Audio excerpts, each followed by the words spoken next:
اعوذ باللہ من الشیطان الرجیم بسم اللہ الرحمن الرحیم وآتى المال على حبه ذوي القربى واليتامى والمساكين وابن السبيل والسائلين وفي الرقاب صدق اللہ العظیم۔ ترجمہ: اور مال دے اللہ کی محبت پر رشتہ داروں کو، یتیموں کو، مسکینوں کو اور مسافروں کو اور سوال کرنے والوں کو اور گردنیں چھڑانے پر۔ قال ابو ہریرہ رضی اللہ تعالی عنہ جاء رجل الى رسول اللہ صلی اللہ علیہ وسلم فقال یا رسول اللہ ای الصدقۃ اعظم اجرا قال ان تصدق وانت صحیح شحیح تخشى الفقر وتأمل الغنى ولا تمهل حتى اذا بلغت الحلقوم قلت لفلان كذا ولفلان كذا وقد كان لفلان۔ ترجمہ: حضرت ابو ہریرہ رضی اللہ تعالی عنہ فرماتے ہیں کہ ایک شخص رسول اکرم صلی اللہ علیہ وسلم کی خدمت میں حاضر ہوا اور دریافت کیا کہ یا رسول اللہ کون سا صدقہ زیادہ ثواب والا ہے؟ آپ نے فرمایا کہ ایسے وقت صدقہ کرو جب تم تندرست ہو اور مال کے حریص ہو اور تنگ دستی کا خوف بھی رہتا ہو اور مالداری کی امید کرتے ہو، اور اس میں کوتاہی نہ کرو یہاں تک کہ جان حلق میں آ جائے اور پھر یہ کہتے پھرو کہ فلاں کو اتنا دے دینا اور فلاں کو اتنا، حالانکہ وہ تو اب دوسرے یاری وارثین کا مال ہو چکا۔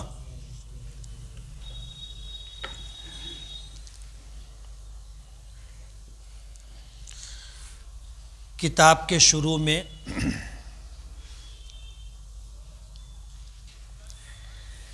ایک آیت تھی سورہ بقرہ کی دوسرے پارے کی 6 رکوع کی ابتدائی آیت کہ لیس البر ان تولوا وجوہکم قبل المشرق والمغرب، کہ نیکی صرف یہی نہیں ہے کہ تم نماز میں اپنا چہرہ مشرق یا مغرب کی طرف کرو۔ اور آپ کو بتایا گیا تھا کہ جب نبی کریم صلی اللہ علیہ وسلم اور صحابہ کرام ہجرت کر کے مکے سے مدینہ منورہ تشریف لے گئے تو اس وقت قبلہ بیت المقدس تھا، تو تقریباً 17 مہینہ نبی کریم صلی اللہ علیہ وسلم اور صحابہ کرام نے بیت المقدس کی طرف رخ کر کے نمازیں پڑھی تھی۔ حالانکہ نماز کی فرضیت کا حکم مکہ مکرمہ میں آیا تھا، لیکن حضور پاک صلی اللہ علیہ وسلم اور صحابہ کرام مطاف میں اس طرح مسجد حرام میں نماز پڑھا کرتے تھے کہ بیت اللہ بھی یعنی کعبہ بھی سامنے ہوتا تھا اور اسی رخ پر بیت المقدس بھی تھا۔ مکے میں یہ بات ممکن تھی، اور وجہ اس کی یہ تھی کہ کعبہ حضرت ابراہیم علیہ نبینا علیہ الصلاۃ والسلام کا تعمیر کردہ ہے۔ حضرت ابراہیم و اسماعیل علیہم الصلاۃ والسلام نے اللہ کے حکم سے بیت اللہ کی تعمیر کی تھی۔ حضور پاک صلی اللہ علیہ وسلم حضرت اسماعیل علیہ الصلاۃ والسلام کی اولاد میں سے ہیں، اور حضرت ابراہیم علیہ الصلاۃ والسلام جد امجد ہیں، یعنی حضرت اسماعیل کے والد ہیں، تو حضور کے جد امجد یعنی دادا ہوئے۔ تو حضور کی چاہت یہ تھی کہ کعبے کو بیت اللہ قرار دیا جائے اور اسی کی طرف رخ کر کے نماز پڑھنے کا حکم دیا جائے۔ لیکن جب ہجرت آپ نے فرمائی اور مدینہ منورہ پہنچے تو مدینہ منورہ اپنے محل وقوع کے اعتبار سے ایسا ہے کہ اس کے ایک طرف کعبہ ہے اور ایک طرف بیت المقدس ہے اور بیچ میں مدینہ منورہ ہے۔ اب اگر بیت المقدس کی طرف رخ کرتے ہیں تو کعبے کی طرف پیٹھ ہوتی ہے، اور قبلہ بیت المقدس تھا تو حضور کعبے کی طرف نماز میں رخ نہیں کر سکتے تھے، جب تک اللہ کا حکم نہ آ جائے۔ تو حضور پاک صلی اللہ علیہ وسلم کی منشا اور چاہت یہ تھی کہ آپ کے جد امجد حضرت ابراہیم علیہ السلام اور حضرت اسماعیل علیہ السلام کے بنائے ہوئے کعبے کو بیت اللہ قرار دیا جائے اور اسی کی طرف نماز میں رخ کرنے کا اللہ پاک کی طرف سے حکم آ جائے۔ سورہ بقرہ میں دوسرے پارے میں اس کی تفصیل موجود ہے۔ اللہ پاک فرماتے ہیں کہ ہم آپ کی منشا کو سمجھتے ہیں اور آپ کے دل میں جو چاہت ہے ہمیں معلوم ہے، اور ہم دیکھ رہے ہیں کہ آپ بار بار آسمان کی طرف دیکھتے ہیں تاکہ اللہ تعالیٰ کا حکم آ جائے۔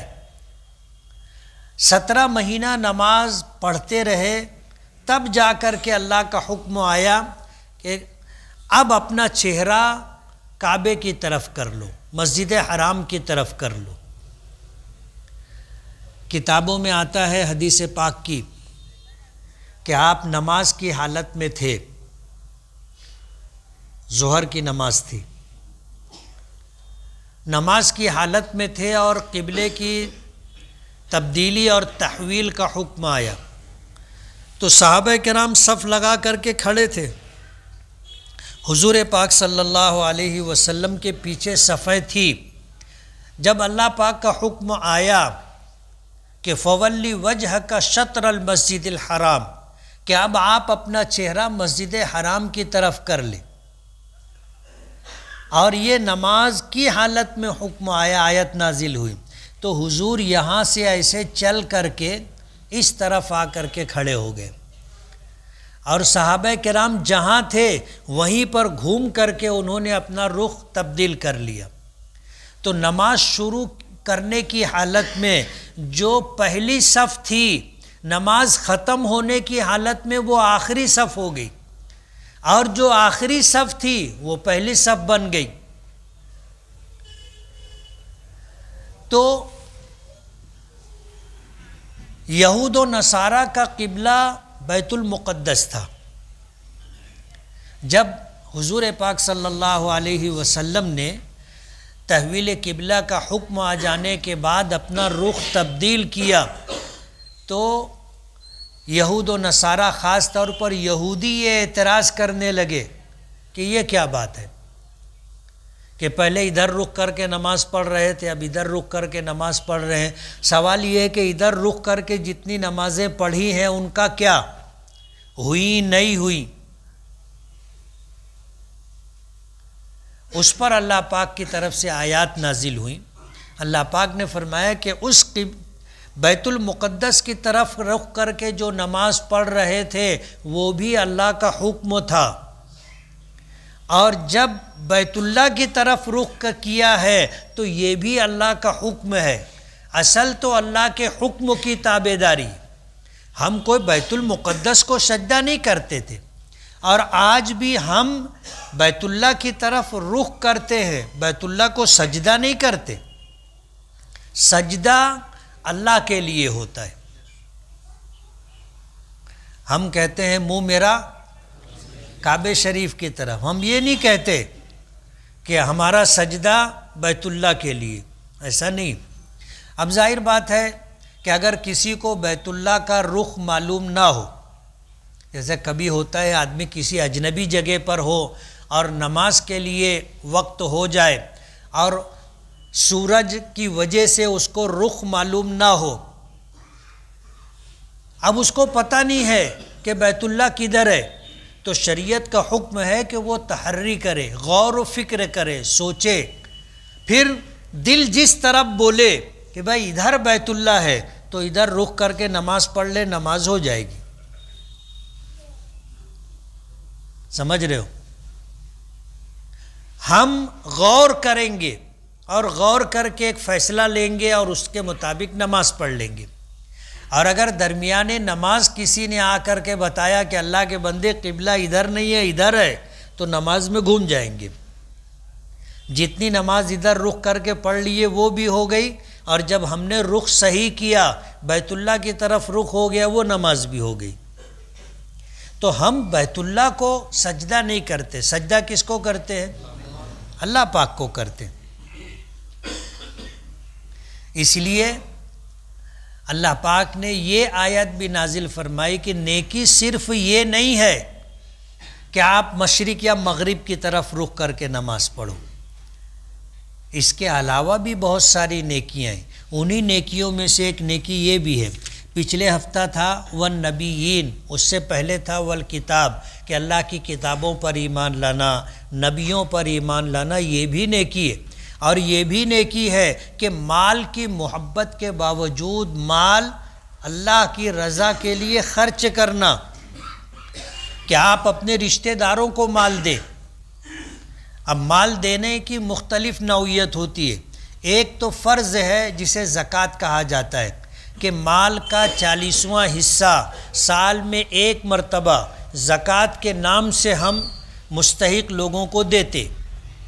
ہم نے شروع سال سے لے کے آخر سال تک جتنا کمایا، اس میں سے جتنا خرچ ہو گیا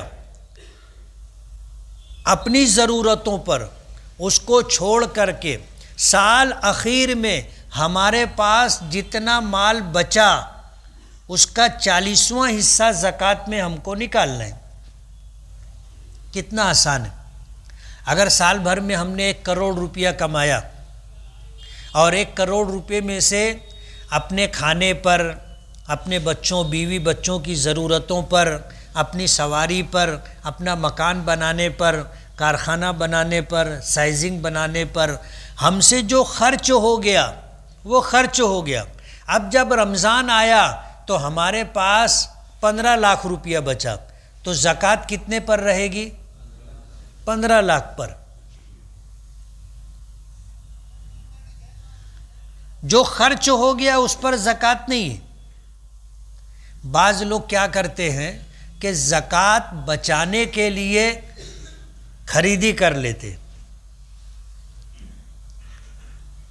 پلاٹ خرید لیے، کھیت خرید لیے، کچھ اور خرید لیے، خرچہ بتا دیتے، اور نیت یہ ہوتی ہے کہ زکوٰۃ نہ دینی پڑے۔ ظاہر بات ہے اللہ جانتا ہے تمہاری نیت کیا ہے، اللہ کو معلوم ہے۔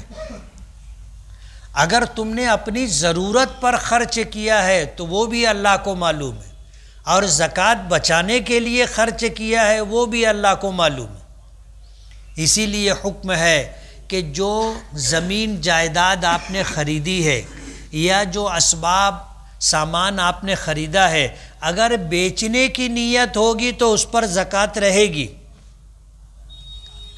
جیسے آپ نے کھیت خرید لیا 50 لاکھ کا، نیت بیچنے کی ہے تو وہ مال تجارت ہو گیا، اس پر زکوٰۃ دینی پڑے گی۔ اور جو اپنی ضرورت پر خرچ کر لیا، بیچنے کی نیت نہیں ہے، مشورہ ہوا کھیت لینا ہے آپ نے لے لیا، پلاٹ لینا ہے آپ نے لے لیا، سواری لینی ہے آپ نے لے لی، اور بیچنے کی نیت نہیں ہے اور زکوٰۃ بچانے کی نیت نہیں ہے، تو اس پر زکوٰۃ نہیں۔ اب سال آخر میں 15 لاکھ روپیہ بچا تو زکوٰۃ 15 لاکھ روپیے پر دینی ہے، فرض ہوگی، اور وہ بھی 40واں حصہ۔ کتنا؟ 100 روپیے پر 100 روپیے پر 2.5 روپیہ، 1000 روپیے پر 25 روپیہ، اور 1 لاکھ روپے پر 2500 روپیہ، اور 1 کروڑ روپیے کے اوپر 2.5 لاکھ روپیہ۔ بہت آسان ہے۔ یہ تو فرض ہے، آپ کو دینا ہی دینا ہے، اس میں سے کچھ رکھ نہیں سکتے۔ اور جس مال کی زکوٰۃ دے دی گئی وہ مال اللہ کی حفاظت میں آ جاتا ہے۔ اور مال کے متعلق آتا ہے، زکوٰۃ کے متعلق آتا ہے کہ یہ مال کا میل کچیل ہے۔ کیا ہے؟ زکوٰۃ مال کا میل کچیل ہے۔ آپ نے دے دیا، آپ کے لیے میل ہے، لیکن مستحق کے لیے صاف ستھرا مال ہے، اور جس مال میں زکوٰۃ شامل ہوگی وہ مال ہلاک ہو جائے گا، برباد ہو جائے گا۔ لوگوں کا جو دیوالیہ نکلتا ہے، لوگوں کی جو مال و دولت کی بربادی کے واقعات ہم لوگ سنتے ہیں، اس کی ایک وجہ پوری زکوٰۃ نہ دینا بھی ہے۔ آپ پوری زکوٰۃ دے دو، آپ کا مال ضائع نہیں ہوگا۔ چور چوری نہیں کر سکتا، ڈاکو لوٹ نہیں سکتا، آگ جلا نہیں سکتی، پانی ڈوبا نہیں سکتا، مارکیٹ میں بھی پیسہ نہیں ڈوبے گا۔ جس مال کی آپ نے زکوٰۃ دے دی وہ مال محفوظ ہو گیا، یہ فرض ہے۔ پھر اس کے علاوہ صدقہ و خیرات ہے، عطیات ہے، اللہ کے راستے میں دینا ہے۔ تو آدمی مال کی محبت کے باوجود اپنے مال میں سے اپنے رشتہ داروں کو دے، ذوی القربا رشتہ داروں کو دیوے، مدد کرے ان کی۔ والیتاما مسکین، یتیموں کو مال دے، والمساکین مسکینوں کو مال دے، وابن السبیل مسافر آدمی پریشان ہے، اس نے سوال کیا، وہ ضرورت مند ہے، مستحق ہے، اس کو مال دے، والسائلین اور غریب مستحق جو مانگنے والے ہوتے ہیں، محتاج اور فقیر، ان کو دے، وفی الرقاب اور گردنوں کے چھڑانے میں، غلام ہے غلاموں کو آزاد کرانے کے لیے، لوگ ناجائز مقدمات میں پھنسے ہوئے ہیں، گرفتار ہیں، جیل کی سلاخوں کے پیچھے زندگی گزار رہے ہیں، ان کی رہائی کے لیے، ان کی ضمانت کے لیے مال خرچ کرے، یہ بھی نیکی ہے۔ نیکی صرف یہ نہیں ہے کہ آدمی نماز پڑھے، مشرق مغرب کی طرف رخ کرے، نیکی یہ بھی ہے۔ اور نیکیوں میں اللہ تعالیٰ کو مال خرچ کر کے نیکی حاصل کرنا زیادہ پسندیدہ ہے۔ ایک نیکی یہ ہے کہ آدمی اللہ کا ذکر کرے، تسبیح گھمائے، یہ بھی نیکی ہے، نماز پڑھے، یہ بھی نیکی ہے، روزہ رکھے، یہ بھی نیکی ہے۔ لیکن اللہ کے نزدیک پسندیدہ نیکی مال خرچ کرنا ہے۔ آدمی مسجد بنانے میں، مدرسہ بنانے میں، خانقاہ بنانے میں، مسافر خانہ بنانے میں، کنواں کھدوانے میں، بورنگ کروانے میں، راستہ بنوانے میں، اسی طرح یتیموں کو، مسکینوں کو، رشتہ داروں کو، غریبوں کو آدمی مال دے، اللہ کو یہ نیکی بہت پسند ہے۔ حضرت ابو ہریرہ فرماتے ہیں کہ نبی کریم صلی اللہ علیہ وسلم کی خدمت میں ایک شخص حاضر ہوا اور اس نے پوچھا، اللہ کے رسول، ای الصدقۃ اعظم اجرا، کون سا صدقہ زیادہ اجر و ثواب والا ہوتا ہے؟ کون سا صدقہ زیادہ اجر و ثواب والا ہوتا ہے؟ تو حضور نے بہت عجیب و غریب بات کہی اور یہ فرمایا کہ تو اس حال میں صدقہ کرے کہ تو تندرست ہو اور تجھے مال کی چاہت بھی ہو، صحیح تندرست ہو، شحیح مال کی محبت بھی ہو، چاہت بھی ہو، تخشى الفقر اور مال خرچ کرنے سے مال کے جانے کا تجھے اندیشہ بھی ہو کہ میں خرچہ کر دوں گا تو میرے پاس مال کم ہو جائے گا یا ختم ہو جائے گا، یہ ڈر بھی تجھ کو ہو، وتأمل الغنا اور تجھے مالدار بننے کی آرزو بھی ہو کہ میرے پاس مال رہے، میں مالدار رہوں، ایسی حالت میں تو صدقہ کرے کہ تو تندرست بھی ہو اور تجھے مال کی چاہت بھی ہو اور غریبی محتاجگی کا ڈر بھی ہو، اندیشہ بھی ہو، اور تم مالدار رہنے کی، مالدار بنے رہنے کی تمنا اور آرزو بھی رکھتا ہو، اس کے بعد تو مال خرچ کرے، یہ ایک حالت ہے۔ اور اس حالت میں صدقہ کرنا، مال خرچ کرنا اللہ کو بہت زیادہ محبوب ہے، ایک حالت۔ دوسری حالت، آدمی بستر مرگ پر آ گیا، اب اس کو معلوم ہے کہ میرا پیسہ میرے تو کوئی کام آنے والا نہیں ہے، میرا تو وقت تو پورا ہو رہا ہے، میرا تو وقت تو پورا ہو رہا ہے، اب جاؤں گا تو سب مال چھوڑ کے چلا جاؤں گا، لے کے تو نہیں جا سکتا، اور لوگ لے جانے بھی نہیں دیں گے۔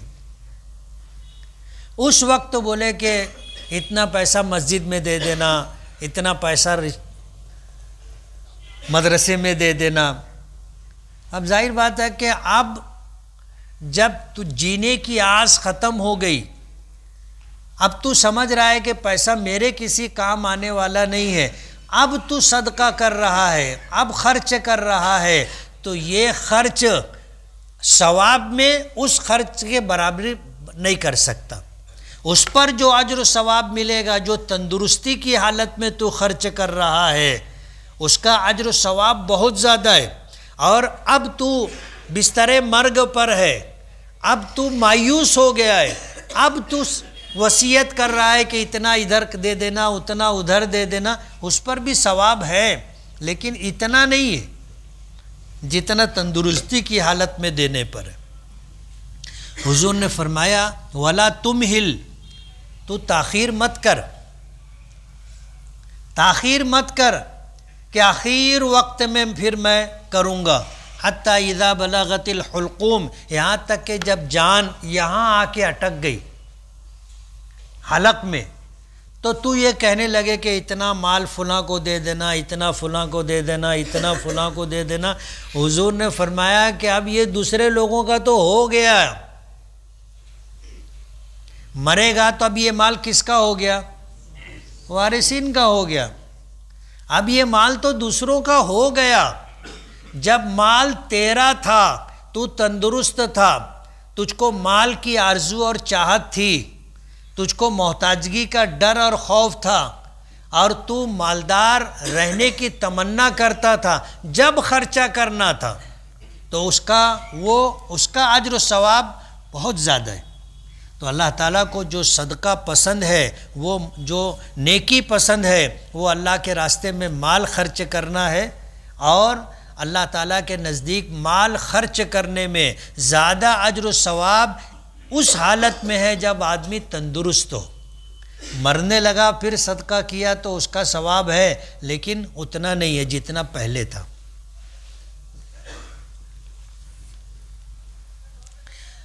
نماز میں قیام اور جلسے کی دعا پڑھنا ضروری ہے کیا؟ قیام میں دعا نہیں ہے، قومہ میں دعا ہے۔ قومہ کہتے ہیں آدمی رکوع سے اٹھ کر کے جب کھڑا ہوا سجدے میں جانے سے پہلے، اس حالت کو قومہ کہتے ہیں۔ قیام کہتے ہیں آدمی تکبیر تحریمہ بول کر جب نیت باندھتا ہے، یہ قیام ہے۔ یہاں دعا نہیں ہے، یہاں تو قرات ہے، قرآن کریم کی تلاوت ہے، لیکن جب رکوع سے آدمی اٹھتا ہے تو اس حالت کو، کھڑے ہونے کو قومہ کہتے ہیں۔ نبی کریم صلی اللہ علیہ وسلم، صحابہ کرام سے منقول ہے کہ امام کہے گا سمیع اللہ لمن حمدہ، مقتدی کیا کہے گا؟ ربنا لک الحمد۔ امام اور مقتدی دونوں کہیں اس کے بعد حمدن کثیرن طیبن مبارکن فی۔ حدیث پاک میں آتا ہے ایک مرتبہ حضور نے نماز مکمل کی، سلام پھیرا اور پوچھا کہ تم میں سے کون ہے جس نے قومے کی حالت میں حمدن کثیرن طیبن مبارکن فی پڑھا؟ صحابہ کرام سب خاموش رہے۔ جس صحابی نے یہ دعا پڑھی تھی اسے یہ اندیشہ ہوا کہ کہیں مجھ سے غلطی تو نہیں ہو گئی، تو حضور سب خاموش رہے۔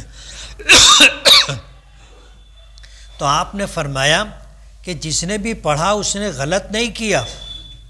تب ایک صحابی نے کہا کہ اللہ کے رسول میں نے پڑھا تھا۔ تو حضور نے فرمایا کہ میں نے فرشتوں کو دیکھا کہ اس نیکی کو لینے کے لیے وہ لپک رہے ہیں اور لے کر کے اللہ کی بارگاہ میں جانا چاہتے ہیں۔ تو قومے کی حالت میں یہ دعا ہے حمدن کثیرن طیبن مبارکن فی. اور دو سجدوں کے درمیان جب ہم بیٹھتے ہیں اس کو جلسہ کہتے ہیں. کیا کہتے ہیں؟ جلسہ. جلسے کی دعا ہے. حضور فرماتے ہیں یہ دعا اللہم اغفر لی وارحمنی وعافنی واہدنی وارزقنی، کہ اللہ میری مغفرت فرما، مجھ پر رحم فرما. اللہم اغفر لی وارحمنی وعافنی، اور مجھے عافیت عطا فرما، جان مال دین و ایمان عزت و آبرو کی حفاظت عطا فرما. واہدنی، اور مجھے سیدھے راستے پر چلنے کی ہدایت اور توفیق عطا فرما. وارزقنی، اور مجھے رزق عطا فرما. کتنی پیاری دعا ہے. اور اس حالت میں جو دعا مانگی جاتی ہے وہ قبول ہوتی ہے، وہ قبول ہوتی ہے. لیکن ہم لوگوں سے کوتاہی یہ ہوتی ہے، اکثر لوگوں سے، جس میں امام بھی شامل ہے مقتدی بھی شامل ہے، کہ رکوع سے اٹھے کھٹ سے سجدے میں جاتے نا. حالانکہ رکوع سے اٹھنے کے بعد اطمینان سے کھڑے ہونا اور ایک سجدے سے اٹھنے کے بعد اطمینان سے بیٹھنا یہ واجب ہے. امام اعظم ابو حنیفہ رحمۃ اللہ علیہ کے یہاں اس کو تعدیل کہتے. امام شافعی اور امام احمد ابن حنبل رحمۃ اللہ علیہ کے یہاں اطمینان سے رکوع سے اٹھ کر کے کھڑے ہونا اور سجدے سے اٹھ کر کے اطمینان سے بیٹھنا فرض ہے. یعنی یہ اگر چھوٹا تو ان کے نزدیک نماز ہی نہیں ہوگی، اور ہمارے نزدیک واجب چھوٹ گیا، نماز واجب الاعادہ ہوگی، یعنی دوبارہ پڑھنی پڑے گی. میں اکثر لوگوں کو دیکھتا ہوں کہ وہ لوگ تعدیل نہیں کرتے. رکوع سے اٹھنے کے بعد اطمینان سے کھڑے نہیں رہتے. تعدیل کہتے ہیں اتنی دیر کھڑے رہنا کم سے کم کہ جسم کی حرکت ختم ہو جائے. ایسے اٹھے تو جسم کی حرکت ختم ہو جائے. کتنی دیر؟ ایک مرتبہ سبحان ربی العظیم آدمی کہہ سکے. اور اسی طرح ایک سجدے سے اٹھنے کے بعد اتنی دیر اطمینان سے بیٹھے کہ جسم کی حرکت ختم ہو جائے، اور اتنی دیر تک جتنی دیر میں آدمی ایک مرتبہ تسبیح پڑھ سکے. 100 دانے والی تسبیح نہیں، ایک مرتبہ سبحان ربی العظیم پڑھ سکے. اتنی دیر بیٹھنا تعدیل ہے، ہمارے یہاں واجب ہے. یہ دعا پڑھنا ضروری نہیں ہے.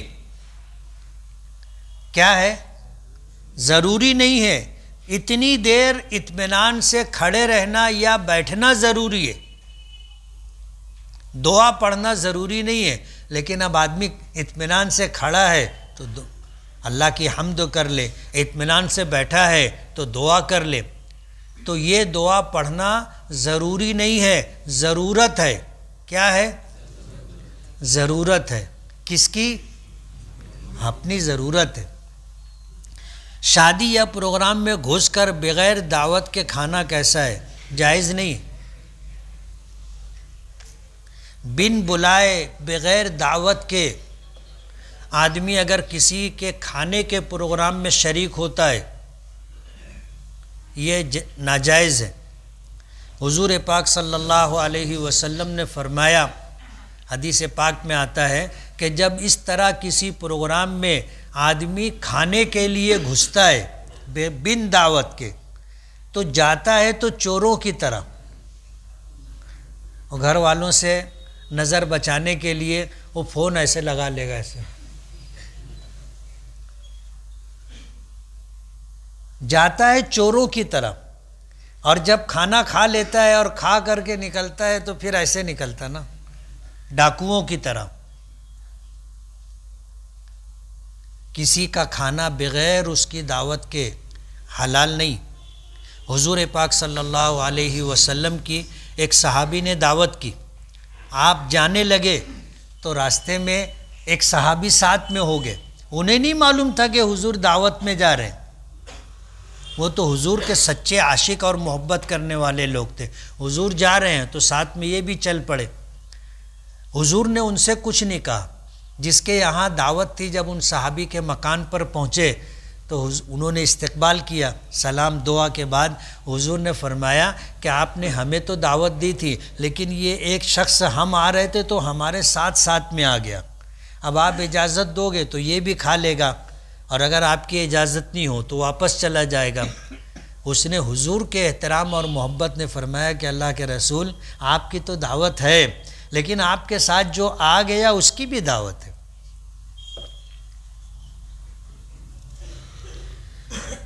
مجھے عربی دعا یاد نہیں ہے، میں صرف سورہ فاتحہ اور درود شریف پڑھ کر اردو میں دعا کرتا ہوں، تو ایسا دعا کرنا کیسا ہے؟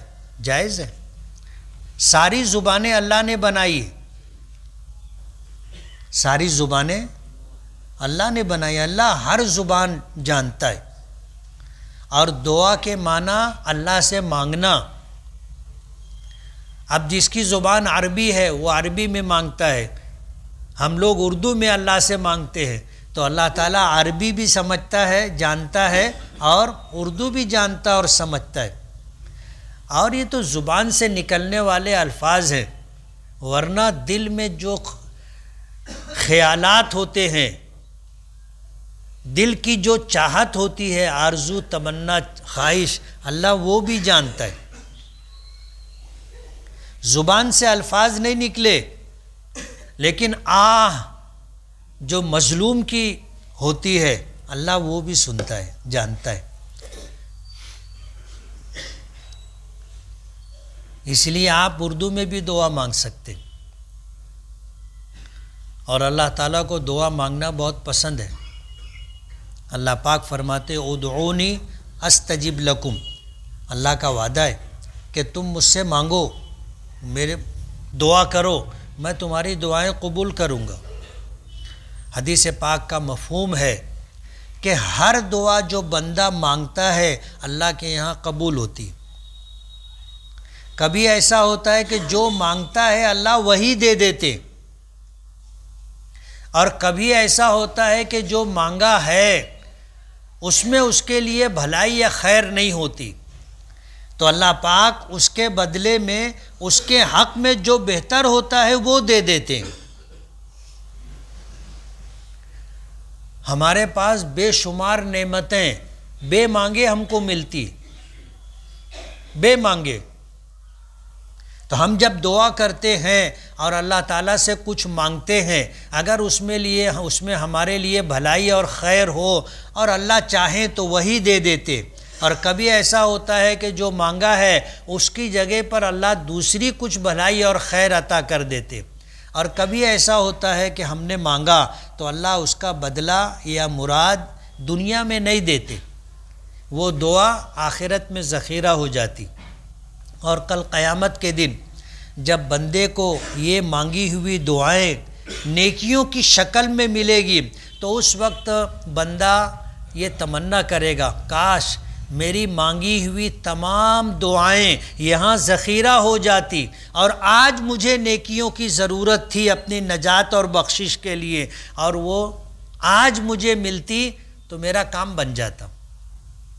ہر دعا قبول ہوتی ہے، اس لیے اللہ سے مانگنا چاہیے۔ اس امت نے اللہ سے مانگنا چھوڑ دیا ہے، ہم لوگ دعا نہیں کرتے۔ فرض نمازوں کے بعد جو دعا ہے یا نفل وغیرہ کے سنتوں کے بعد جو دعا ہے، اس کے علاوہ ہم میں سے کتنے لوگ ہیں جنہوں نے دعا اللہ سے مانگی ہو؟ ہاتھ اٹھانا۔ بہت کم لوگ ہیں۔ فرض نمازوں کے بعد تو دعا مانگنا معمول ہے، اور وہ دعا بہت مختصر ہوتی ہے۔ حدیث پاک میں آتا ہے کہ دعاؤں کی قبولیت کے لیے دل کا دعا میں شامل ہونا ضروری ہے۔ غافل دل کے ساتھ جو دعا مانگی جاتی ہے وہ قبول نہیں ہوتی۔ حدیث پاک میں آتا ہے کہ لا يقبل اللہ دعاء عن قلب لاہن، غافل دل کی دعا اللہ قبول نہیں کرتا۔ اور دل دعا میں کب شامل ہوتا ہے؟ جب تھوڑی دیر تک آدمی مانگے، آدمی مانگنا شروع کرے تو تھوڑی دیر کے بعد پھر دل دعا میں شامل ہوتا ہے۔ اب نماز کے بعد کی جو دعا ہوتی ہے وہ کیسی ہوتی ہے آپ کو معلوم ہے؟ آپ جب کبھی دیکھو گے نا، کھڑے ہو کر کے آپ دیکھو لوگ دعا مانگتے، تو دعا مانگتے ہوئے عجیب و غریب حرکت کرتے۔ میں کبھی کبھی دیکھتا ہوں آدمی دعا مانگتا رہتا ہے، ایسے دیکھتا رہتا ہے۔ اب یہ دعا مانگ رہا ہے اور اس کی حرکت یہ بتا رہی ہے کہ یہ دل سے نہیں مانگ رہا ہے۔ اگر دل سے دعا مانگ رہا ہوتا تو اس پر مانگنے کی کیفیت ہوتی، مانگنے کی کیفیت ہوتی۔ ایک فقیر جب ہم سے بھیک مانگتا ہے تو کیسے مانگتا ہے؟ ایسے مانگتا ہے جیسے ہم لوگ دعا مانگتے۔ وہ اس طرح عاجزی کے ساتھ، مسکنت کے ساتھ مانگتا ہے اور ایسی ایسی دعا دیتا ہے، اللہ تمہارے بچوں کو سدا خوش رکھے،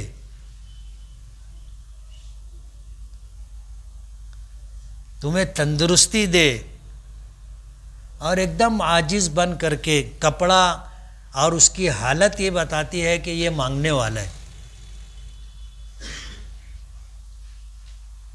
اگر وہ غفلت کے ساتھ مانگے تو اس کو بھی کوئی بھیک نہیں دے گا۔ اسی لیے لوگ کہتے ہیں کہ نئے فقیر کو بھیک نہیں ملتی۔ کیوں نہیں ملتی؟ اس کو مانگنے کا ڈھنگ نہیں رہتا۔ نیا فقیر رہتا ہے، مانگنے کا ڈھنگ نہیں رہتا۔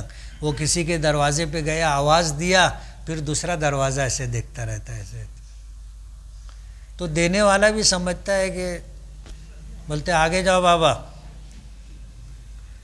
اور جو مانگتا ہے اور پیشہ ور ہوتا ہے وہ تو دروازے پہ آ کے کھڑا ہو جاتا ہے، دے دے مائی، اللہ بھلا کرے گا۔ اور پھر اس کے بعد عجیب و غریب جملے بولتے ہیں نا وہ لوگ۔ کبھی تم لوگ غور سے سنو گے تو اندازہ ہوگا کہ مانگا کیسے مانگا جاتا ہے، فقیروں سے آپ سیکھو۔ ہم لوگ دعا کے لیے ہاتھ اٹھاتے ہیں، دعا میں حضور نے ہاتھ اٹھایا، ہمیں بھی حکم دیا۔ علماء نے لکھا ہے کہ آدمی دعا میں ہاتھ اٹھائے تو اپنے یہ کاندھے کے مقابل ہاتھ ایسے کرے، بھکاری لوگوں کی طرح۔ دعا ایسے بھی مانگی جا سکتی ہے بغیر ہاتھ اٹھائے، لیکن ہاتھ اٹھانے میں کیا ہوتا ہے کہ آدمی کی حیت اور کیفیت بنتی ہے۔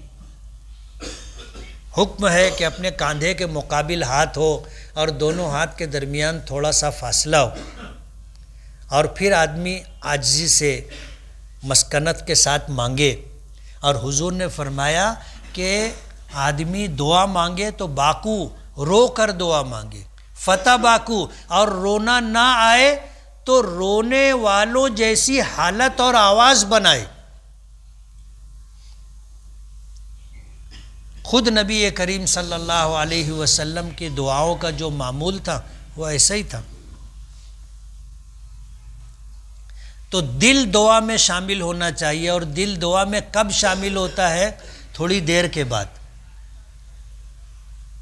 اس لیے روزانہ فرض نمازوں سے متعلق جو دعا ہے وہ تو ہے، اس سے ہٹ کر کے بھی تہجد کے وقت یا جب موقع مل جائے آدمی گھر میں، آفس میں، مسجد میں، ایک 5 منٹ کی، 10 منٹ کی، 15 منٹ کی، جیسا وقت ہو آدمی اللہ سے مانگے۔ اللہ کو مانگنا بہت پسند ہے۔ جب بندہ دعا کرتا ہے اور عاجزی مسکنت کے ساتھ رو کر گریہ و زاری کے ساتھ دعا کرتا ہے تو اللہ پاک فرشتوں کے درمیان فرماتے ہیں کہ میرا یہ بندہ جانتا ہے کہ اس کو میرے علاوہ کوئی کچھ دے نہیں سکتا، دینے والی ذات صرف میری ہے۔ اللہ یہ فرشتوں کے درمیان کہتا ہے، اور پھر جو دعا مانگی جاتی ہے وہ قبول ہوتی، اور جو ہمیشہ دعا کرتا رہتا ہے فرشتے اس کی دعا پر آمین کہتے۔ آمین کے معنی ہے اللہم استجب، اے اللہ اس کی دعا قبول فرما لے۔ فرشتے سفارش کرتے اور کہتے ہیں آپس میں بات کرتے ہوئے کہ جانی پہچانی آواز ہے۔ کیسی آواز ہے؟ جانی پہچانی آواز ہے، آتی رہتی ہے روزانہ، دن میں کئی مرتبہ جانی پہچانی آواز ہے۔ فرشتے سفارش کرتے کہ اللہ اس بندے کی دعا قبول کر لے۔ اور جو کبھی کبھار دعا مانگتا ہے، پڑ گیا مصیبت میں تو ہاتھ اٹھایا، اللہ وہ دعا بھی سنتا ہے، لیکن فرشتے اس پر آمین نہیں کہتے، اور فرشتے سفارش نہیں کرتے کہ اللہ قبول کر لے، کہتے ہیں نامانوس آواز ہے۔ کیسی آواز ہے؟ اجنبی آواز ہے، نامانوس آواز ہے۔ اس لیے دعاؤں کا اہتمام کریں۔ حضرت عمر فاروق رضی اللہ تعالی عنہ کو کسی اہل دل نے خواب میں دیکھا، امت کی بدحالی کی شکایت کی کہ امت بہت پریشان ہے۔ حضرت عمر نے فرمایا کہ امت اللہ کی رحمت کو حاصل کرنے والے جو اعمال ہیں وہ تو چھوڑ دی، دعا مانگنا بھی چھوڑ دیا نا۔ اب یہ امت اللہ سے مانگتی نہیں ہے، اللہ سے مانگتی نہیں ہے،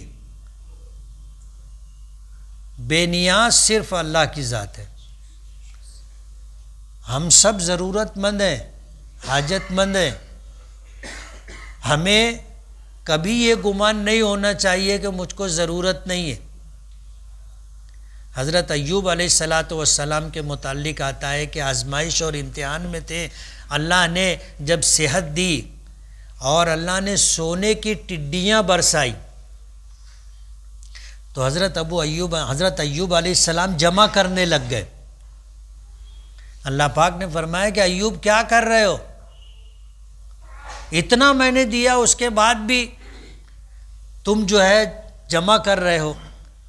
تو حضرت ایوب علیہ السلام نے فرمایا لا غنا بی عن برکتک، کہ اللہ میں تیری برکت سے بے نیاز نہیں ہوں،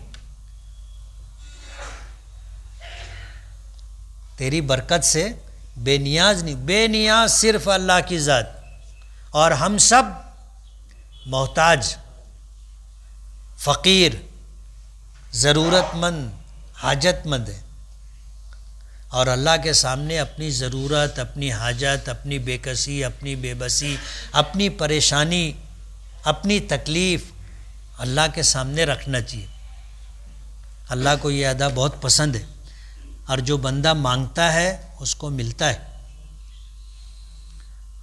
جو آدمی دروازہ کھٹکھٹاتا رہتا ہے، ایک مرتبہ کھٹکھٹایا، کوئی نہیں آیا دروازہ کھولنے کے لیے، پھر کھٹکھٹاتا ہے، پھر کوئی نہیں آیا، پھر کھٹکھٹاتا ہے، تو اندر والے کو دروازہ کھولنا ہی پڑتا۔ یہ کون پاگل آ گیا، دروازہ کھٹکھٹانا بند ہی نہیں کر رہا، دیکھ تو لے، دروازہ کھلتا ہے۔ تو جو آدمی مانگتا رہتا ہے اس کو ملتا ہے۔ مجھے فجر کی نماز کی توفیق نہیں ملتی، میں نیت بھی کرتا ہوں، اللہ سے دعا بھی کرتا ہوں، لیکن فجر کے لیے آنکھ نہیں کھلتی، کیا کروں؟ یہ اپنی کوتاہی ہے۔ بمبئی جانا ہو تو آنکھ کھلتی نا، پنچوٹی پکڑنے کے لیے رات کے 4 بجے۔ آدمی اگر واقعی فکر لے کر کے سوئے آنکھ کھلتی۔ اللہ نے انسانی فطرت ایسی بنائی ہے، جس چیز کی فکر کر لیتا ہے وہ چیز اس کو ملتی ہے۔ آپ واقعی فکر کر کے سو کہ مجھے فجر کے لیے اٹھنا ہی ہے، مجھے تہجد کے لیے اٹھنا ہی ہے، آنکھ کھلے گی۔ میری اکثر عشاء کی نماز چھوٹ جاتی ہے، تو میں رات میں سونے سے پہلے نماز پڑھ کر سوتا ہوں۔ اور فرض نمازیں گھر پر پڑھنا کیسا ہے؟ نماز مرد حضرات کو، تندرست لوگوں کو باجماعت مسجد میں پڑھنا چاہیے۔ نماز کا وقت ہو گیا، سب کام آگے پیچھے کر کے مسجد میں آ کے باجماعت نماز پڑھنا چاہیے۔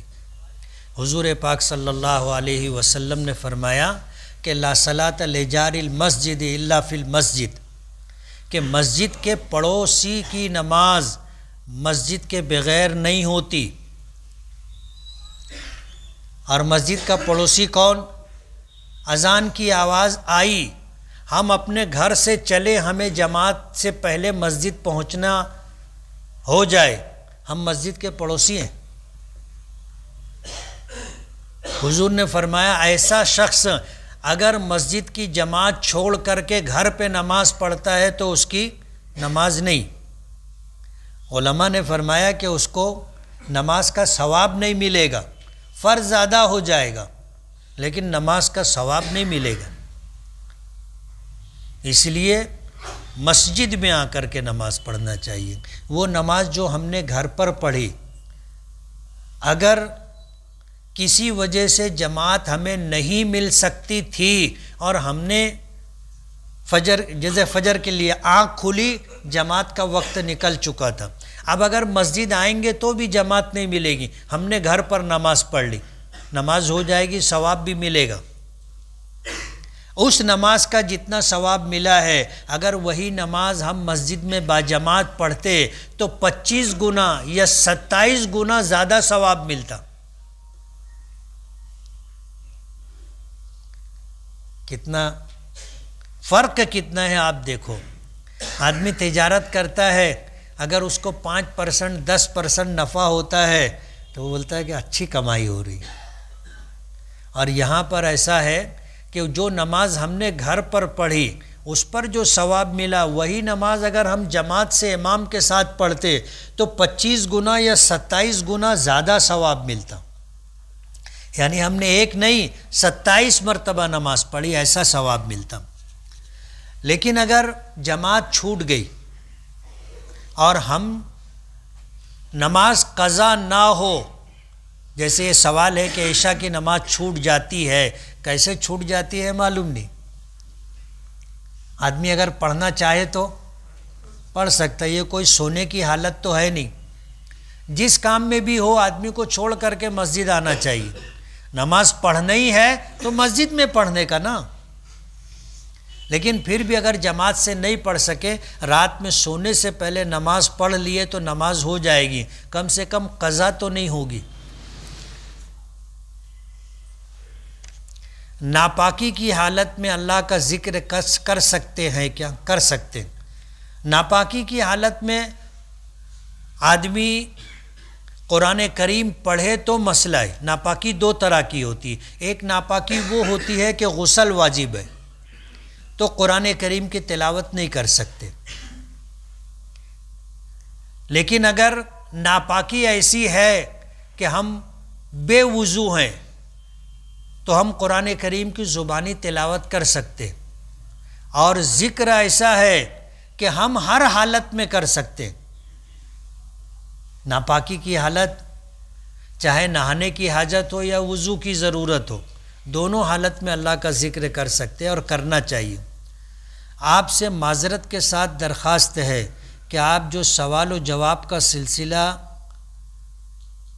شروع کرنے والے ہیں، اور یہ ہے کہ ایک ہفتہ پہلے سوال دیا جائے پھر جواب دیا جائے گا، تو آپ ایسا نہ کریں، جیسے پہلے دیتے تھے ویسے ہی دے رہے بھائی۔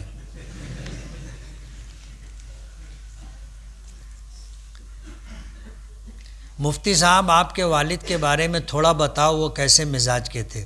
اپنے والدین تو اچھے ہی ہوتے ہیں نا، اور میرے والد الحمدللہ عالم تھے، دارالعلوم دیوبند کے فارغ تھے، اور مولانا حسین احمد مدنی رحمۃ اللہ علیہ کے ان شاگردوں میں سے تھے جنہیں شیخ الاسلام حضرت مولانا حسین احمد مدنی رحمۃ اللہ علیہ نے دارالعلوم دیوبند کی سند کے علاوہ اپنی خصوصی سند بھی دی تھی۔ وہ سب کو نہیں دیتے تھے۔ جب تک ہم لوگ کچھ پڑھ لکھ کر کے سمجھنے نہیں لگے تھے، وہاں تک والد صاحب کے علم کا ہم کو اندازہ نہیں تھا، لیکن جب ہم لوگ پڑھ کر کے آئے اور جب کسی مسئلے پر بات ہوتی تھی تو اندازہ ہوتا تھا کہ والد صاحب کا علم کتنا اچھا ہے، کتنا گہرا ہے، کتنا وسیع ہے۔ کیا قبرستان میں قبر کے پاس بیٹھ کر قرآن شریف پڑھ سکتے ہیں؟ کیا پڑھ سکتے؟ پڑھنا چاہیے۔ میت کو غسل دینے کے لیے مسجد کا پانی اور بیری کا پتہ لانا ضروری ہے کیا؟ ضروری نہیں۔ اور مسجد سے بھی پانی مسجد کے ٹرسٹیوں کی اجازت کے بغیر نہیں لے جا سکتے۔ اپنے گھر پانی ہے نا، تو اپنے گھر کا پانی اور بیری کا پتہ پانی میں ڈال کرنا، ابالنا یا گرم کرنا مستحب ہے، ضروری نہیں۔ میرے چاچا کا انتقال ہو گیا ہے، میری چاچی عدت میں ہے، کیا میرا ان سے پردہ ہے؟ میں ان کو دیکھ سکتا ہوں؟ چاچی محرم نہیں ہے۔ اگر کوئی اور رشتہ داری نہیں ہے تو صرف چاچا کی بیوی ہونے کی وجہ سے وہ محرم نہیں ہے۔ اس بنا پر اب چاچا کا انتقال ہو گیا، چاچی عدت میں ہے تو چاچی پردہ کرے گی، اور اگر چاچی بے پردہ ہو تو ہمیں اپنی نگاہ کی حفاظت کرنا چاہیے۔ امام صاحب اگر جھوٹ بولتے ہیں تو کیا ان کے پیچھے نماز ہو جائے گی؟ پھر کچھ بولوں میں؟ دیکھو ایک بات سمجھ لو، ایک جملہ ہے، بولتے ہیں نا جیسی روح ویسے فرشتے۔ ہم اگر جھوٹ بولتے ہیں تو جھوٹ بولنے والے امام کے پیچھے اپنی نماز، جیسے امام ہے ویسے اپنے۔ تم اپنے بارے میں نہیں پوچھتے کہ میں جھوٹ بولتا ہوں، میری نماز کا کیا؟ تمہاری نماز تو جھوٹ کے ساتھ، دھوکے کے ساتھ، ہر گناہ کے ساتھ ہو جاتی ہے، اور امام کی نماز کے متعلق سوال کر رہے۔ تو جیسے تم ہو اگر ویسا ہی امام ہے تو تمہاری نماز ہو جائے گی، گھبراؤ مت۔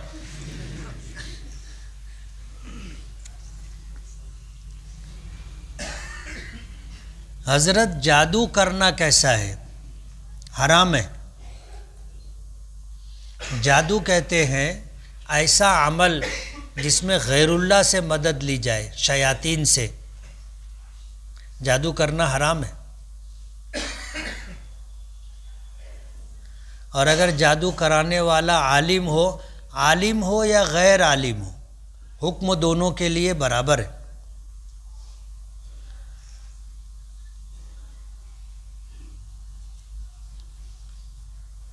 اور جس شخص پر جادو کیا جا رہا ہے وہ بھی عالم ہو، اور جو شخص ایسی حرکت کر رہا ہے اس کا کیا کیا جائے؟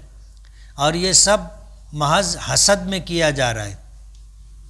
ظاہر بات ہے جو عمل ناجائز ہے وہ ناجائز ہے، کرنے والا عالم ہو نہ ہو، اسی طرح جس پر کیا جا رہا ہے وہ عالم ہو یا غیر عالم ہو، جو چیز ناجائز ہے وہ ناجائز ہے۔ اور اسی طرح حسد گناہ کبیرہ ہے۔ حسد کس کو کہتے ہیں معلوم؟ آدمی اللہ کے فیصلے سے اختلاف کرے کہ اللہ نے اس کو سواری کیوں دی، اللہ نے اس کو اچھا گھر کیوں دیا، اللہ نے اس کو مالدار کیوں بنایا۔ اب یہ اللہ کا فیصلہ ہے، اللہ نے جس کو جیسا دینا تھا دیا، تیرا کیا؟ اب جو آدمی اللہ کے اس فیصلے پر ناراض ہو، اختلاف رکھے، یہ حسد کہلاتا ہے۔ آدمی کو حسد نہیں کرنا چاہیے۔ رشک ہو سکتا ہے، آدمی سوچے اللہ نے اس کو کتنا اچھا گھر دیا، اللہ مجھ کو بھی دے۔ حسد میں کیا ہوتا ہے؟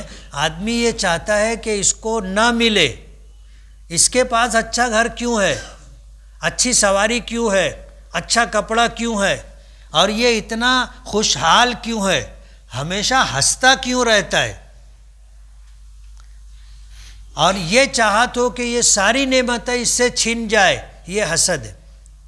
اور اگر کسی کو اچھی حالت میں دیکھ کر آدمی کو اچھا لگے اور آدمی یہ چاہے کہ اللہ مجھ کو بھی عطا کرے، نوازے، تو اس کو رشک کہتے ہیں۔ رشک جائز ہے، حسد جائز نہیں۔ جادو کا علاج بھی بتائیں۔ آدمی باوضو رہنے کا اہتمام کرے۔ ہم نے وضو کیا، کسی وجہ سے وضو ٹوٹ گیا، پھر وضو کر لے۔ وضو کرنے میں کتنی دیر لگتی ہے؟ 1-2 منٹ فوراً وضو کر لینا چاہیے، اور آدمی نمازوں کا اہتمام کرے، صبح شام آیت الکرسی پڑھے، 1 مرتبہ کم سے کم ہر فرض نماز کے بعد آیت الکرسی پڑھے، انشاءاللہ جادوگر کا جادو اثر نہیں کرے گا۔ آیت الکرسی پڑھنے والا اللہ کی حفاظت میں، حضرت ابو ہریرہ نے یہ حدیث بیان کی ہے کہ مجھے حضور پاک صلی اللہ علیہ وسلم نے بیت المال کے غلے یعنی اناج کی حفاظت کی ذمہ داری دی تھی، ڈیوٹی لگائی کہ ابو ہریرہ یہ غلہ آیا ہے، اس کی حفاظت کریں۔ کہتے ہیں کہ رات کا وقت تھا، مجھے تھوڑا آواز سنائی دی، جیسے کوئی پیالے سے غلہ اٹھا رہا ہے اور ڈبے میں ڈال رہا ہے، سناٹا رہے تو یہ آواز سنائی دیتی۔ حضرت ابو ہریرہ سمجھ گئے کہ کچھ ہے، اندر گئے تو دیکھا ایک آدمی ڈبہ بھر رہا تھا، گئے جا کے اس کو پکڑ لیا۔ اب جب وہ پکڑا گیا تو وہ منت سماجت کرنے لگا کہ میں بہت غریب آدمی ہوں، میرے بیوی بچے ہیں، بھوکے ہیں، میں بہت پریشان ہوں، میں مجبوری میں چوری کر رہا، مجھے چھوڑ دو، اب نہیں کروں گا۔ حضرت ابو ہریرہ کو رحم آ گیا، چھوڑ دیے۔ جب فجر کی نماز میں حضور کے پاس پہنچے، نماز پڑھی، حضور نے دیکھا اور مسکرایا، تو حضرت ابو ہریرہ قریب آ گئے، تو حضور نے فرمایا کہ ابو ہریرہ، رات والا جو آدمی تھا اس کے بارے میں تم نے کیا کیا؟ کہنے لگے اللہ کے رسول، وہ چور تھا، چوری کر رہا تھا تو میں نے پکڑ لیا، لیکن اس نے بہت رویا گایا تو مجھ کو ترس آ گیا، میں چھوڑ دیا، اور اس نے وعدہ کیا کہ اب وہ ایسا کام نہیں کرے گا۔ تو حضور نے فرمایا کہ وہ آدمی جھوٹا ہے، پھر آئے گا۔ جب حضور نے یہ فرما دیا پھر آئے گا، تو دوسری رات حضرت ابو ہریرہ کا کان کھڑا تھا، جیسے ہی آواز آئی پھر گئے اور جا کر کے اس کو پکڑ لیا، پھر اس نے رونا گانا شروع کیا، اور پھر بہت وعدہ کیا، حضرت ابو ہریرہ نے پھر چھوڑ دیا۔ فجر کی نماز میں حضور پھر مسکرا کر کے پوچھے کیا ہوا؟ کہنے لگے اللہ کے رسول، وہ آیا تھا، میں پکڑ بھی لیا تھا، لیکن اس کا رونا گانا دیکھ کر کے میں اس کو چھوڑ دیا، اب وہ بولا ہے کہ نہیں آؤں۔ حضور نے فرمایا پھر آئے گا۔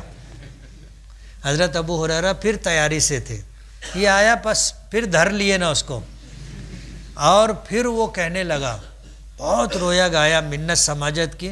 حضرت ابو ہریرہ نے کہا کہ اب تو نہیں چھوڑوں گا، اور حضور کے پاس لے کر کے ہی جاؤں گا۔ تو وہ کہنے لگا کہ ابو ہریرہ، میں تمہیں ایک دعا بتاتا ہوں، اگر تم وہ دعا صبح پڑھ لو گے تو شام تک، اور شام میں پڑھ لو گے تو صبح تک، شیطان تمہارے قریب بھی نہیں آئے گا۔ اصحابہ کرام اس جیسی باتوں کے بہت حریص تھے۔ اس نے آیت الکرسی پڑھ کر کے سنائی اور حضرت ابو ہریرہ کو یاد کرائی۔ اب جب نماز کے لیے گئے فجر میں تو حضور نے پھر پوچھا، تو حضرت ابو ہریرہ نے پورا واقعہ سنایا، تو حضور نے فرمایا کہ بات تو سچ ہے، لیکن وہ آدمی جھوٹا ہے، پھر آئے گا چوری کرنے۔ اب پھر فرمایا کہ وہ ابلیس تھا، شیطان تھا، اگر تم صبح آیت الکرسی پڑھ لو گے شام تک، شام میں پڑھ لو گے صبح تک، وہ تمہارے قریب نہیں آ سکے گا۔ اس لیے صبح شام آیت الکرسی ہے، چاروں قل ہے، یہ پڑھنا چاہیے، معمول بنا لینا چاہیے۔ آدمی باوضو رہے تو انشاءاللہ جادو کا اثر اس پر نہیں ہوگا۔ امام کی اقتداء میں تکبیر اولیٰ کس وقت تک شمار ہوگی؟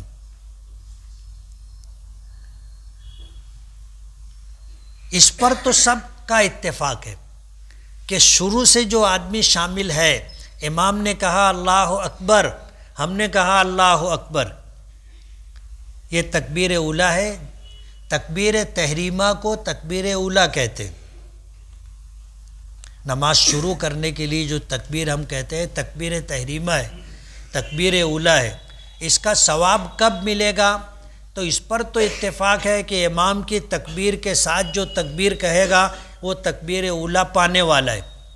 بعض علماء نے کہا ثنا شروع کرنے سے پہلے، بعض نے کہا ثنا تک، بعض نے کہا سورہ فاتحہ ختم ہونے تک، اور اس پر صحیح قول یہ ہے کہ پہلی رکعت کے رکوع میں جانے سے پہلے جو آ کر کے پہلی رکعت میں شامل ہو گیا، اللہ اکبر کہہ کر کے اس کو تکبیر تحریمہ کا، تکبیر اولیٰ کا ثواب ملے گا۔ وتر میں دعائے قنوت بھول جائے اور رکوع میں جانے کے بعد یاد آئے کہ دعائے قنوت چھوٹ گئی ہے تو کیا کرے؟ دعائے قنوت کا وتر میں پڑھنا واجب ہے۔ دعائے قنوت چھوٹ گئی تو سجدہ سہو کرنا پڑے گا۔ سجدہ سہو کر لیں گے تو وتر صحیح ہو جائے گی، ادا ہو جائے گی، اور اگر ہم نے سجدہ سہو نہیں کیا تو وتر دوبارہ پڑھنی پڑے گی۔ غلطی سب سے ہوتی ہے، بھول چک۔ اگر کبھی دعائے قنوت بھول گئے تو سجدہ سہو تو کرنا پڑے گا، لیکن سجدہ سہو کے بعد آدمی پھر اتحیات پڑھتا ہے، درود شریف پڑھتا ہے، دعائے معصورہ پڑھتا ہے، وہاں پر میں تو دعائے قنوت پڑھ لیتا ہوں، اس لیے کہ وہاں پڑھنے کی گنجائش ہے۔ سجدہ سہو کے ساتھ جب دعائے معصورہ پڑھتے ہیں وہاں پر ہم یہ دعائے قنوت بھی پڑھ سکتے ہیں، پڑھ لینا چاہیے۔ اگر چہرے پر اور ہاتھ پر واسلین لگی ہو تو کیا وضو کرنے سے وضو ہو جائے گا؟ وضو ہو جائے گا۔ اگر اعضائے وضو پر ایسی کوئی چیز لگی ہے جس کی وجہ سے پانی جلد تک نہیں پہنچ پاتا ہے تو وضو نہیں ہوگا، غسل نہیں ہوگا۔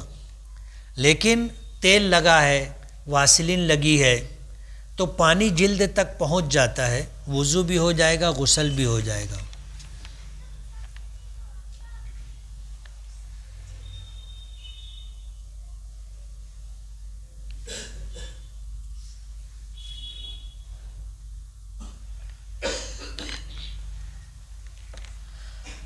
شیخ عبد القادر جیلانی رحمۃ اللہ علیہ کے مزار مبارک کے متولی بغداد شریف سے تشریف لائے تھے۔ ان کی داڑھی بھی سنت کے مطابق نہیں تھی، یہاں تک کہ ایک مسجد کے امام کو دیکھا گیا کہ وہ اس مہمان کے پیروں کا بوسہ لے رہے تھے اور اپنے طلبہ سے بھی کہہ رہے تھے کہ وہ ان کے پیروں کا بوسہ لیں۔ تلنگانہ سے کسی نے یہ سوال بھیجا ہے۔ دست بوسی یعنی کسی کے ہاتھ کو بوسہ دینا، قدم بوسی یعنی کسی کے پیر کو بوسہ دینا، آدمی عقیدت میں، احترام میں کرتا ہے۔ یہ دست بوسی میں تو کسی کا اختلاف نہیں ہے، کسی اللہ والے کے ہاتھ کو بوسہ دینا دے سکتے۔ ہم نے اپنے اکابرین اور بزرگوں کو دیکھا ہے کہ اپنے بڑوں کی پیشانی کو بوسہ دیتے تھے یا کبھی کبھی ہاتھ چوم لیتے تھے۔ پیروں کا بوسہ جس کو قدم بوسی کہتے ہیں، کوئی بہت واقعی اللہ کا نیک بندہ ہو تو قدم بوسی کی جا سکتی ہے۔ کیا مسجد میں موبائل فون پر قرآن مجید پڑھ سکتے ہیں؟ نماز کے لیے، جماعت کے لیے ابھی 15 منٹ باقی تھے، تو کیا اس دوران موبائل میں قرآن کریم پڑھنا، دیکھ کر پڑھنا جائز ہے؟ جائز ہے۔ آدمی موبائل میں جو قرآن کریم ہوتا ہے اس کو دیکھ کر کے پڑھ سکتا ہے۔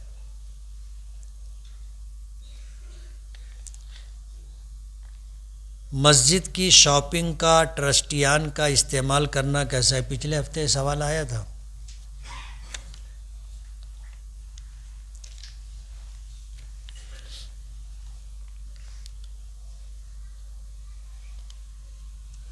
دیکھو، مسجد اللہ کا گھر ہے، مسجد اللہ کا گھر ہے، اور اللہ کے گھر کی خدمت، صاف صفائی بہت بڑی نیکی۔ ہماری مسجد جو ہے محلے کی مسجد نہیں، بازار کی مسجد ہے، اور آس پاس میں مسلمانوں کے مکانات بھی نہیں۔ یہاں کبھی کوئی بڑا کام ہوتا ہے تو پیچھے میں نے درخواست کی تھی کہ کچھ نوجوان ایسے رہیں جو مسجد کی صاف صفائی میں مسجد کے خادموں کے ساتھ شامل ہو کر کے یہ نیکی کمایا کریں۔ گھنٹہ آدھا گھنٹہ آپ کا لگے گا، 15-20 منٹ آپ کا لگے گا، تو آپ یہ کیا کریں۔ مسجد کی صاف صفائی، کل جمعہ ہے، ہمارے مؤذنین اور خادمین 2-3 روز سے ہی یہ کام چالو کر دیتے، صاف صفائی۔ نیچے کا یہ جو ہمارا جماعت کا باجماعت نماز کا حصہ ہے، اس کی تو روزانہ صفائی ہوتی، لیکن اوپر اور چاروں طرف جو حصہ ہے اس کی بھی صفائی کی ضرورت پڑتی ہے۔ ابھی ہماری گزارش آپ سے یہ ہے کہ 15-20 نوجوان رک جائیں، قالین کو لپیٹ کر تیسرے منزلے پر لے جانا ہے صفائی کے لیے۔ کون سے قالین لے جائیں گے؟ یہ والی، تو اس کو تو روزانہ صاف کرتے نا مشین سے، تو اوپر دھوئیں گے،